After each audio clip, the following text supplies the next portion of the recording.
Let's dive right into this profound explainer where we're going to unpack the ancient, incredibly rich wisdom of the Vigyan Bhairav Grant.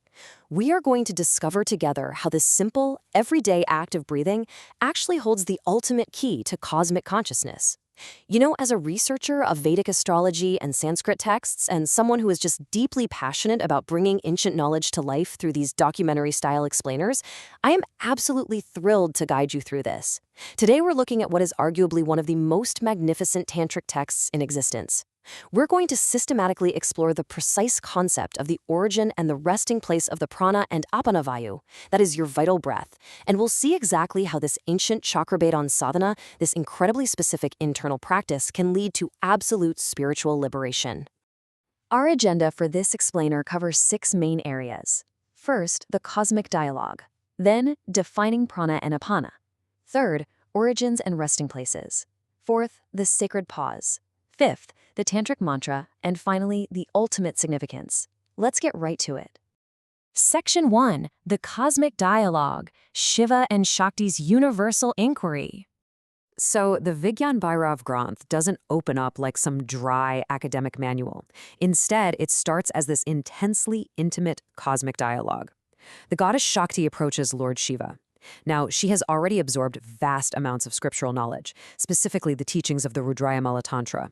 She knows the theory perfectly, yet she openly admits that her doubts are still not cleared. Why? Because the true experiential nature of the supreme reality, that ultimate Bhairava state, still eludes her.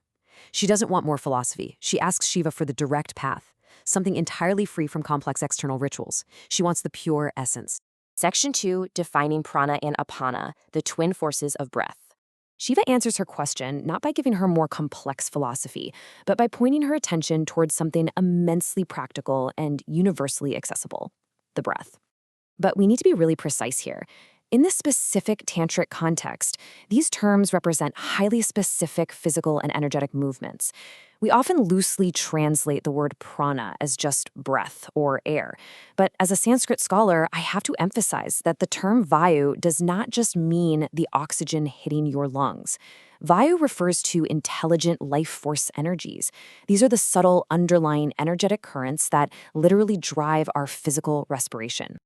Let's break down this dynamic. Prana is the outward ascending flow of energy, while apana is the inward descending flow. They are fundamentally opposing, yet they are perfectly complementary forces. Think of them almost like a cosmic duality living right inside your chest. Prana is traditionally associated with the solar, warming, outward moving energy of your exhalation. Apana, on the other hand, is the lunar, cooling, inward and downward moving energy of your inhalation. Essentially, they are the Shiva and Shakti of human biology, constantly locked in this beautiful, rhythmic dance of expansion and contraction. Section 3. Origins and resting places. The geography of the soul.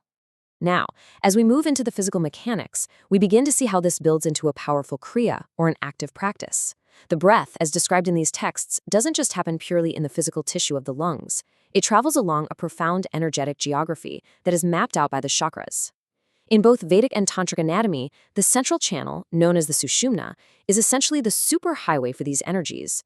The movement of the breath acts as a friction, a highly subtle mechanism for chakra bidhan. Chakra bidhan is the piercing or the awakening of these energetic centers. And the amazing part is that it happens simply through fiercely focused awareness of the breath. Let's get into the specifics of this geography by translating verse 24. We learn that prana starts its journey at the heart and ends at the Dwadashanta. What is the Dwadashanta? It's a specific spatial point located exactly 12 fingers width outside of your physical nose. That's where the apana then takes over and begins its return journey. This is an absolutely vital piece of the translation to grasp. The heart in this context isn't just the biological organ, it's the energetic center in the center of the chest, the hridaya. The prana value naturally arises from this hridaya and flows outward, terminating its journey in the space just outside your body, that Dwadashanta. From that exact external point in space, the apana vayu is born. It originates there and flows back inward, plunging all the way down to rest once again at the heart. This creates the continuous circular track of your vital energy. Section 4. The sacred pause of breath. Unlocking the Bhairava state. So the absolutely crucial takeaway here isn't just about the movement itself. It is about what happens when the movement stops. Think of the breath like a pendulum swinging back and forth.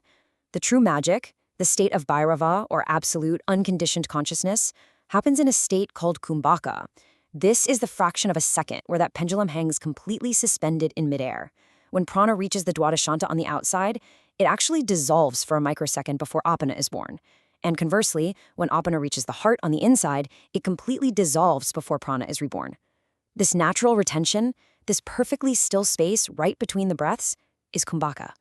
The Vigyan Bhairav explains that consciously accessing and resting in this pause leads directly to a state called nirvikalpa. Nirvikalpa is pure, thoughtless awareness. If we break the word down, nir means without, and vikalpa refers to thought constructs, choices, or mental fluctuations. By perfectly aligning your sharpest attention with the exact moment the breath pauses, the mind literally loses its fuel source. You see, the mind and the breath are intimately, inextricably linked. When the breath stops in that natural void, the mind simply has to stop too. This brilliantly illustrates the entire philosophical core of this teaching. Absolute stillness of breath equals absolute stillness of mind. As verse 26 of our source text dictates, when you catch that void, when the energy is neither the outgoing prana nor the incoming apana, the Bhairava form is instantly revealed. Let's be clear, this isn't a physical deity appearing in the sky. The Bhairava form is your very own supreme, unconditioned consciousness. It shines through purely because you finally found the gap in your own thoughts. Section 5, Hamsa, the Tantric mantra of breathing. Now we are going to layer on the profound tantric significance of this continuous respiratory cycle. According to the text, every single living being is naturally and constantly reciting the highest mantra, just by the simple act of breathing. That mantra is Hamsa. You don't need a rosary for this, and you don't need a temple. The outward friction of your breath naturally creates the subtle internal sound of Ha. The inward pull of your breath creates the subtle internal sound of Sa. Let's decode the profound meaning here. The sound Ha represents Shiva. Sa represents Shakti. Merging them seamlessly in the breath is the ultimate tantric realization of oneness with the entire universe. Ha is the expulsion, the release of the prana. Sa is the reception, the grounding inward of the apana. When you become deeply aware of this natural, unforced breath, the mantra naturally flips in the continuous loop of your respiration into Soham. And Soham translates directly from Sanskrit to I am that. This means every single breath you take is your own biology literally whispering to the cosmos, I am you. I am the divine. Section 6, Supreme Significance, the ultimate synthesis. Let's rapidly synthesize everything we've learned and highlight exactly why this matters so much for any dedicated student of these texts today. We can clearly see how this single savana seamlessly weaves together multiple layers of practice without requiring any complex external rituals.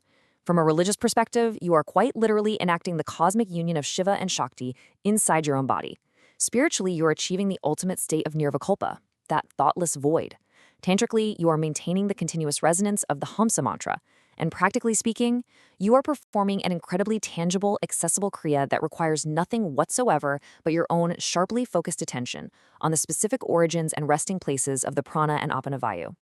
I want to leave you with this final, provocative thought to take directly into your own practice today. The Vigyan Bhairav teaches us that the absolute summit of spiritual achievement isn't hidden away on some distant mountaintop.